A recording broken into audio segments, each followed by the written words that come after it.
Hello, good morning, good afternoon, happy Wednesday. I think time has become just a little bit fuzzy the past few months, but I'm 99% sure that it's Wednesday, which means it is time for the Agile Off webinar, How to Manage Contractual Risk and Sleep Soundly at Night.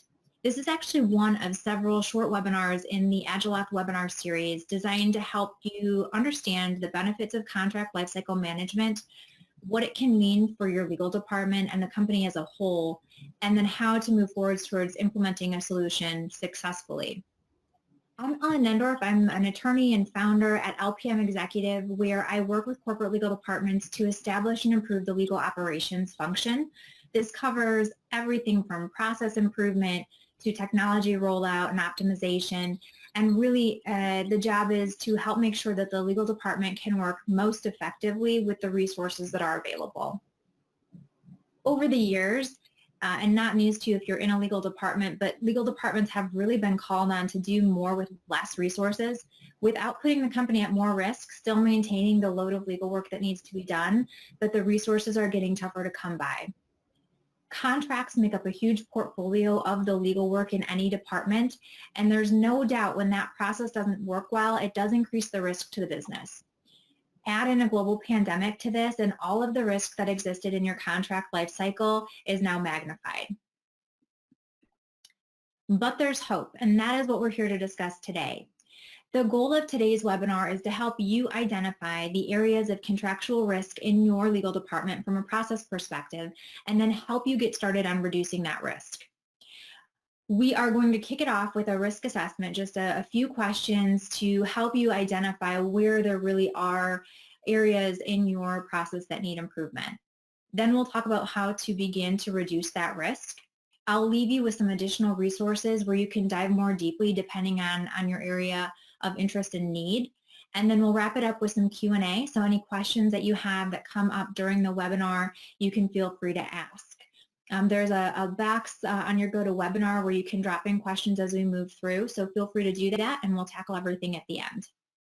All right, so let's get started with a wake-up call, just a short risk assessment of the current state of your contract lifecycle process. And I really encourage you here to be honest with yourself.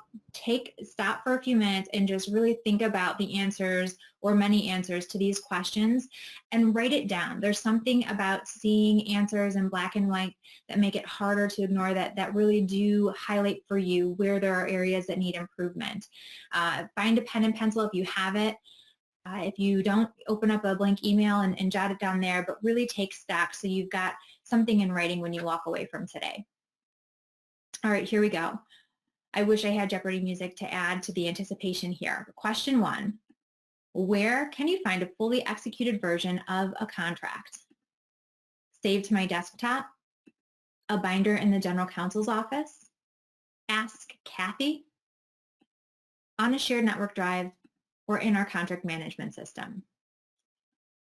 For those of you that may be thinking this is ridiculous, how does the legal team not know where the contracts are?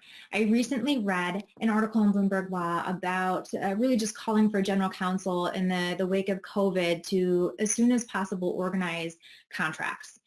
And they referenced that the Am Law 100 firms were putting out COVID resources.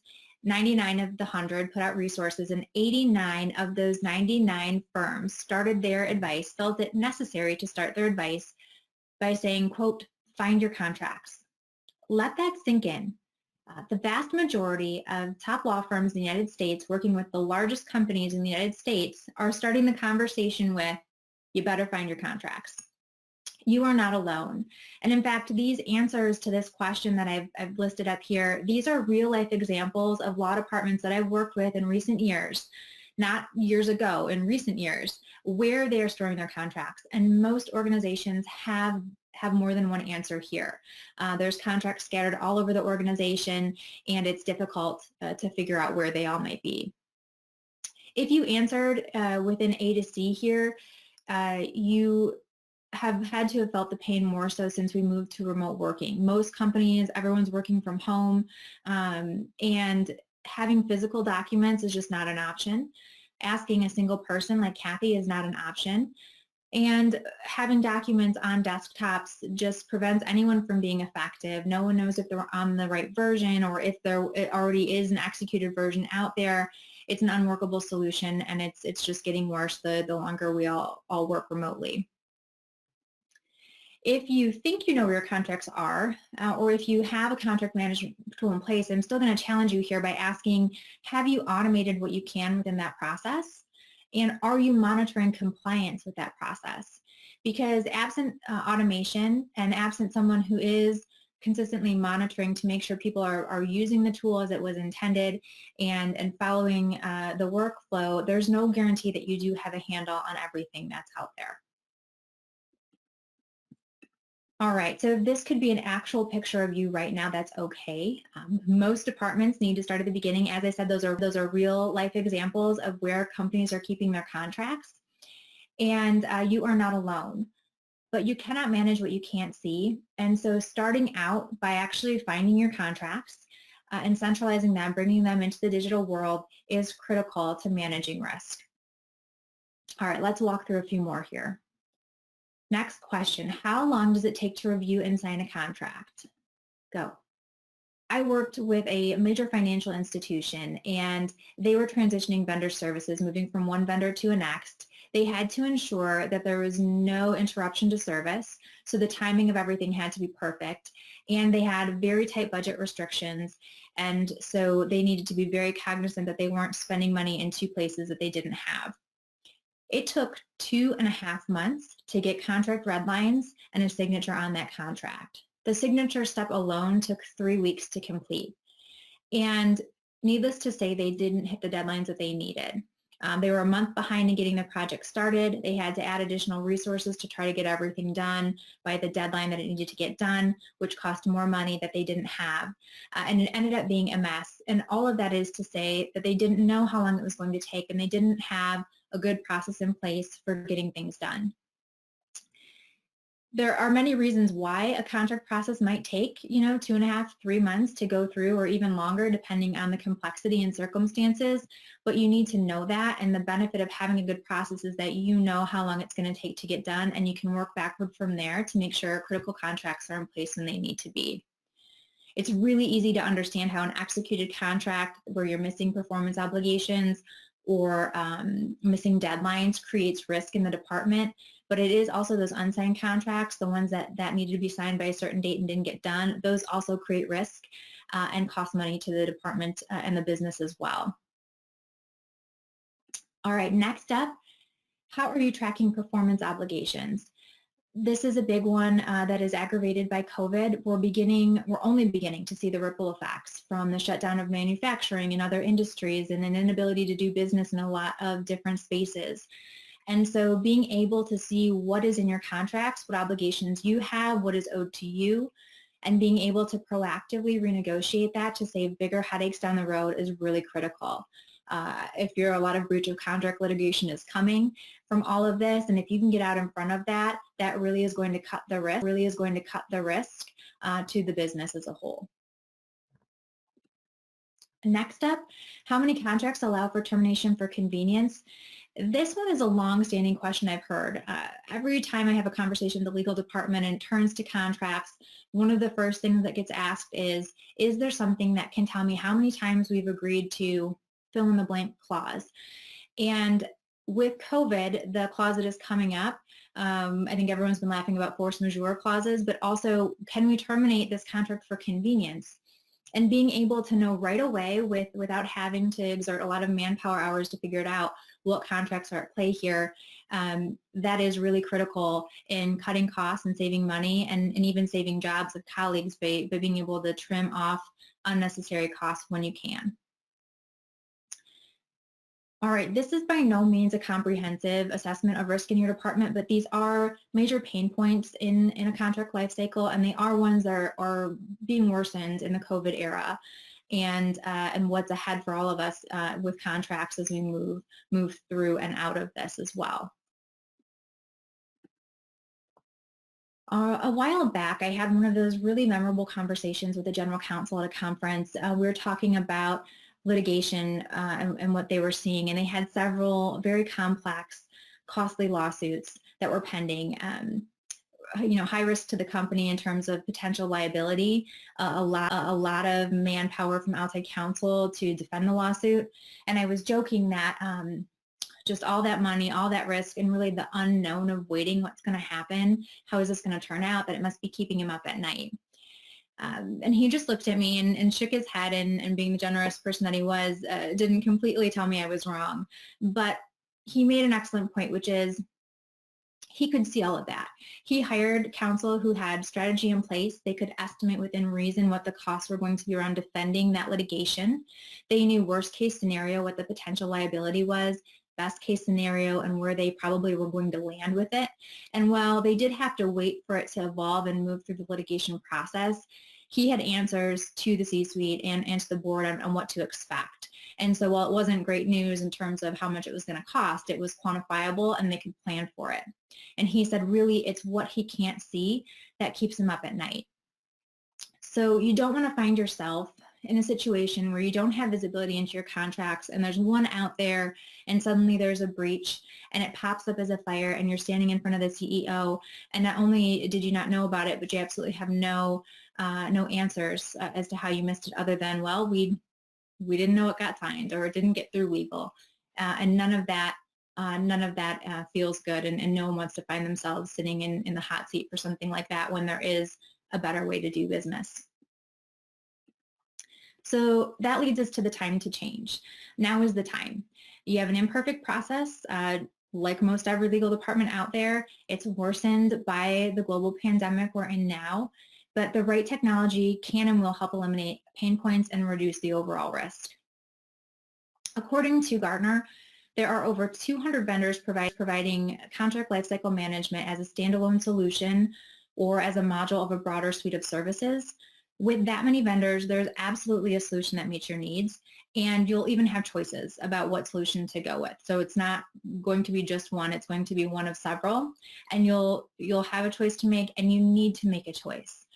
As a profession, attorneys have been really slow to adopt technology, but it has now been decided that we really do need to leverage, as a profession, leverage and adopt technology that's out there. In fact, it's been incorporated into the model rules of professional ethics that a key component to competency as an attorney is to adopt and leverage that technology, being mindful of also the risks that creates.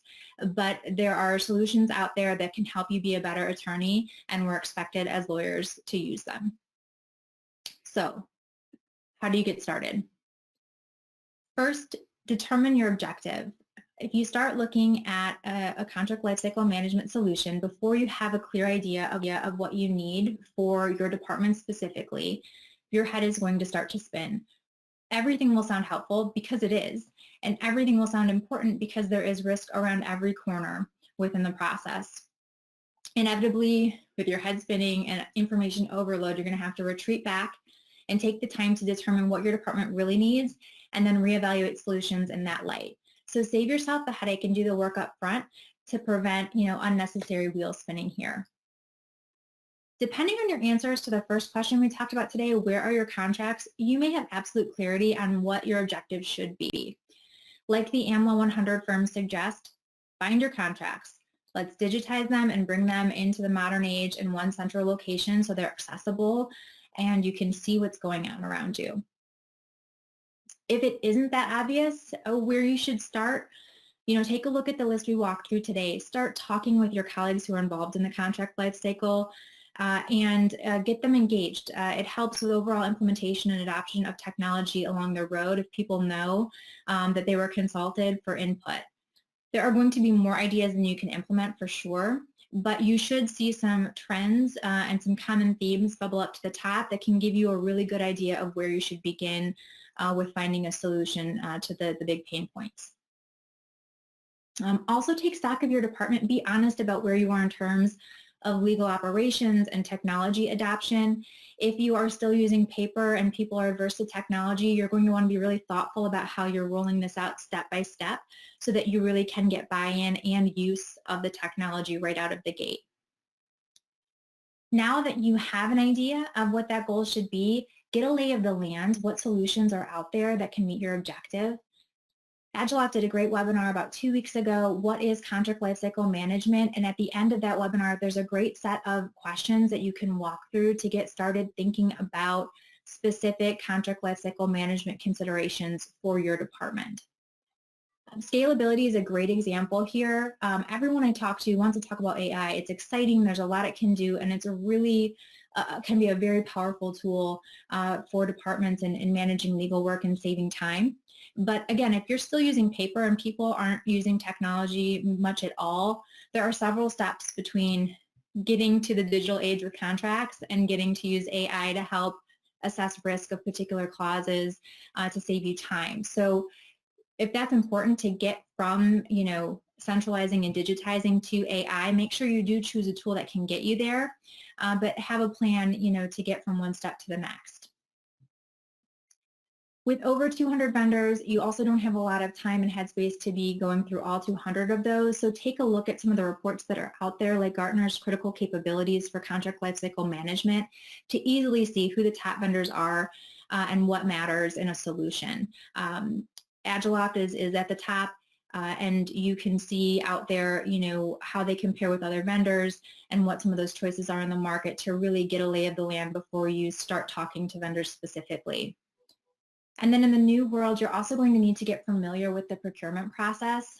If you've bought software before for your legal department, you'll have some idea, but budget cuts are happening and there's some resistance to spending. That doesn't mean there isn't a way to get the critical tools that you need in place. It just means you might have to be creative or go about it a different way.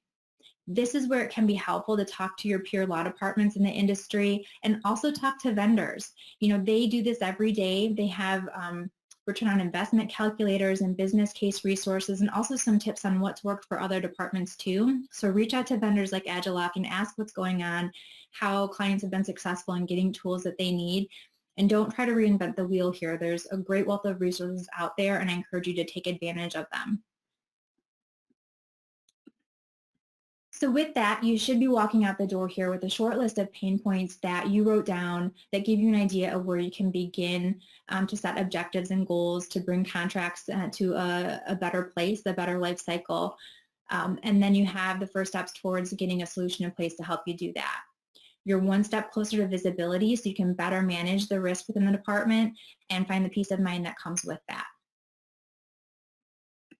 All right, I'm going to leave you with some of the resources I referenced. Here's a few links to the Gartner report I talked about and some other articles that give you some real-life examples around reducing risk within legal departments through contract lifecycle management.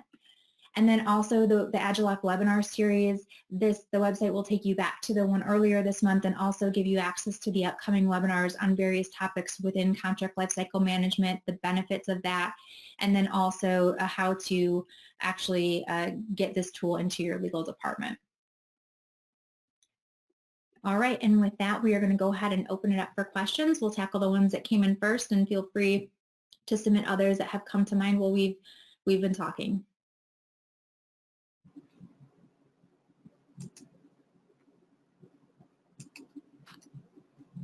Okay, so we had a few questions come in as we were going through. The first one is just around logistics. Will the slides and presentation be accessible after today's presentation? And absolutely, you can access those on the Agilot. Today's presentation, and absolutely, you can access those on the Agilot website. So those links to the resources I provided, you can easily get to those after today's call, as well as contact information for both myself and Agilot with any follow-up questions that you have.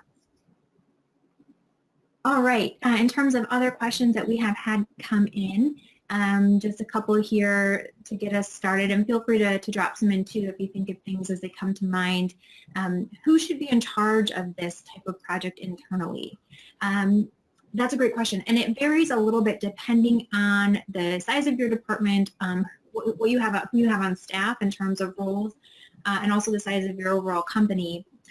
For departments with legal operations staff, that is commonly the person or persons who take the lead on getting technology for the department. They're usually experts in process improvement. That's why they're in the legal department really to help things run more optimally. And so you can rely on legal operations personnel to get you going on this. I will say, even with legal operations, it's incredibly helpful to have what I'll call an executive sponsor to the project too, which is someone who has enough authority within the legal department that they can really power this through internally as challenges or obstacles come up, whether that's securing budget or creating buy-in and adoption for the overall project. So, having someone who has the time and space and know how, to get things going and determine what you need, as well as someone who has the authority to make that happen, is really critical. If you don't have legal operations staff, then I'd suggest someone in your department who's really familiar with the contract process, who is interested in the project too, because that's a big hurdle as well. But you want someone interested in contracts, who has some time that you can carve out for the project, and again, partnering them with someone internally, more so at the executive level, to make sure things keep moving internally is really, really helpful. All right, how long should it take to find a solution? That's another question, and I fear all of these answers may come with a level of it depends. But, on average, it's taking maybe 4 to 8 months or give or take for a company to start the process and get a solution in place. It can go faster. It can also go a little bit slower, and it just depends on how much you already know about what you need, whether or not you have a lengthy procurement process internally to go through, what kind of security review you might have, and then also how many vendors you want to take a look at to go ahead and get a lay of the land and a solution picked out. So if you've already bought software, I would use that as a guidepost to know, all right, we need technology, IT security review on this. We need to make sure we have budget before we start some of those basic components.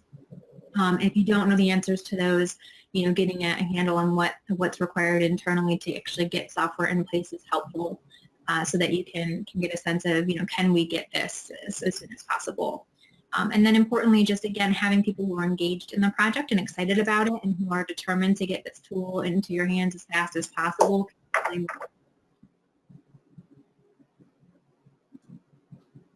All right, let's see what else came in here. All right, the next one we've got is, where can I learn more about using technology in the legal department? And there are a number of resources out there for something like that. There are some great organizations focused on legal operations that have a wealth of resources around technology. So the Corporate Legal Operations Consortium, CLOC, is a great one, and they actually just put out a technology roadmap resource too, looking at things more broadly, but they have information on contracts as well as just adoption in legal technology. ACC, the Association of Corporate Counsel, has a legal operations branch too, which is another good spot to find resources. A group out there called Legal Operators as well. So really the legal operations focused groups are going to have some great local and a good community of people who can help with change management within the legal department. Also, your vendors that you might be talking to should have some resources there too and experience. That's their job, right? Every day is to manage change for legal teams to move from either no or minimal technology to a better scenario. So that's also a resource that's readily accessible out there as well. All right, that is all that we have had come in on the question board. I'm going to do one last call for questions here. And if we have none, then just a big thank you to everyone for attending today. Hopefully you are walking out with that list that you can just think about, how to make sure things run more smoothly with less risk around contracts in your department. And then keep in mind that there will be additional webinars upcoming. You can reference those on the AgileOp website. You can get registered for some different topics in contract, including ultimately a guide on more so how to actually go about getting a solution like this in place for your department.